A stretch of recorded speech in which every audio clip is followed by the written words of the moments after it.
Remnant from the Ashes released in 2019 and it did not have much buzz. But it was a well-tuned, mechanically solid shooter with a fun co-op, selling over 3 million copies by December 2021, and now, in 2023, we're going to be receiving a sequel. Let me know down below if you played the first Remnant, and don't forget to like, share, and subscribe for the latest game news and releases. Players will see familiar worlds in the sequel, Remnant 2. There has been many changes. Yeisha, home to the Pan, has become overrun by the Root, and has almost become completely warped. The Fae and the Dran worlds of the first game have combined into one, Loathsome. While many of the Dran are now part of a hive mind and frenzy prone, the Fae occupies the directionless nobility and consumes the former's life force. Nerude, a massive spaceship which emerged from a black hole, is now a necropolis for the once proud Dreiser. Each world has its own unique circumstances and all look pretty stunning. Remnant from the Ashes was known for random elements in its world layouts, with certain NPCs, items, appearing in subsequent playthroughs. However, Remnant 2 is going much further, this time randomizing entire biomes to present different enemies, bosses, and stories with each playthrough, meaning everyone's playthrough is going to be just a little bit different. For example, in Yeisha, you can battle flying monsters across floating islands on the first visit, and then enter a forest with killer lizards on the second. One can see a musician asking for help, while another could have you undertake a mission for the Pan Empress. As Gunfire Games CEO David Adams said, if you go in and you fight a mini-boss, and another player goes in and fights a mini-boss in an area, they might have completely different bosses. Different random events occur in the game, and even the layout of the dungeons changed.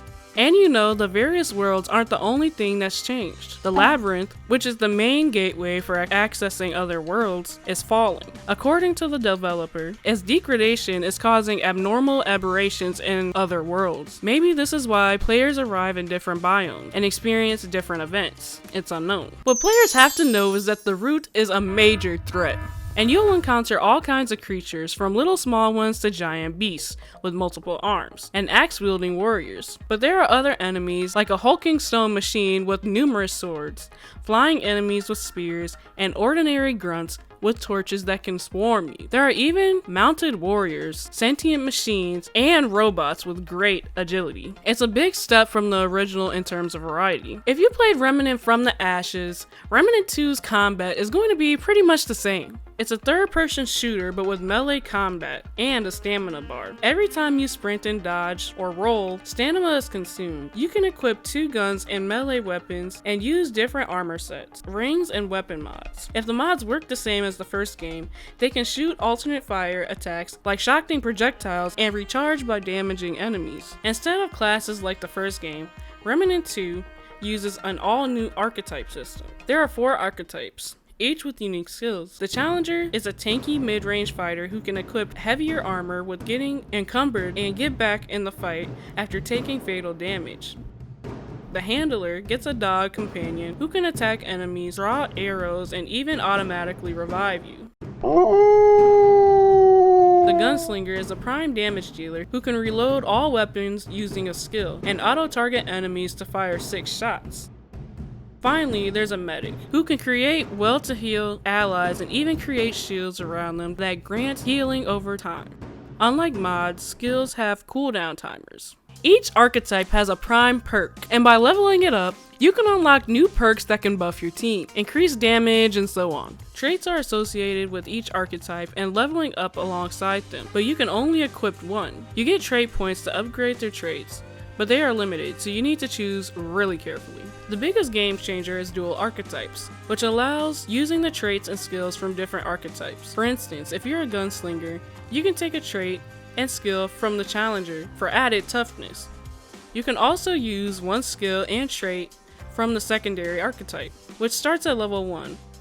Regardless of your primary archetype, you can equip prime perks from the secondary archetype. But overall, this system grants much more freedom when creating a character. You can also swap between unlocked skills or change to a completely different archetype out of combat. No more starting a new character to try a new class.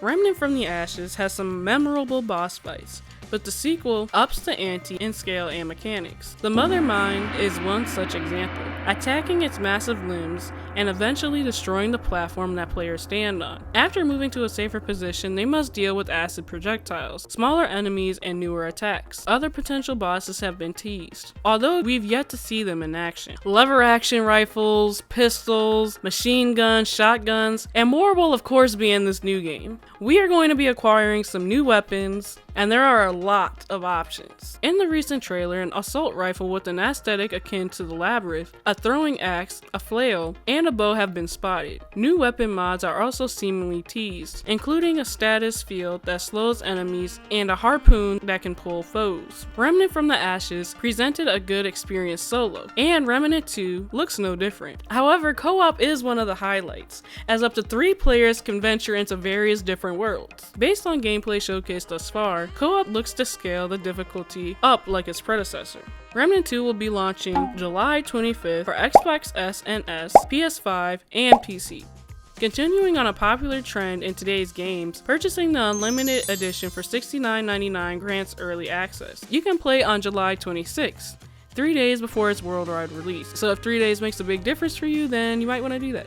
Also included with the Ultimate Edition is the DLC bundle, which has 3 post-launch DLC packs.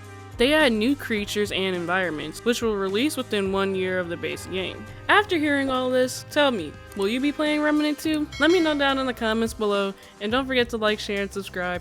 AK out.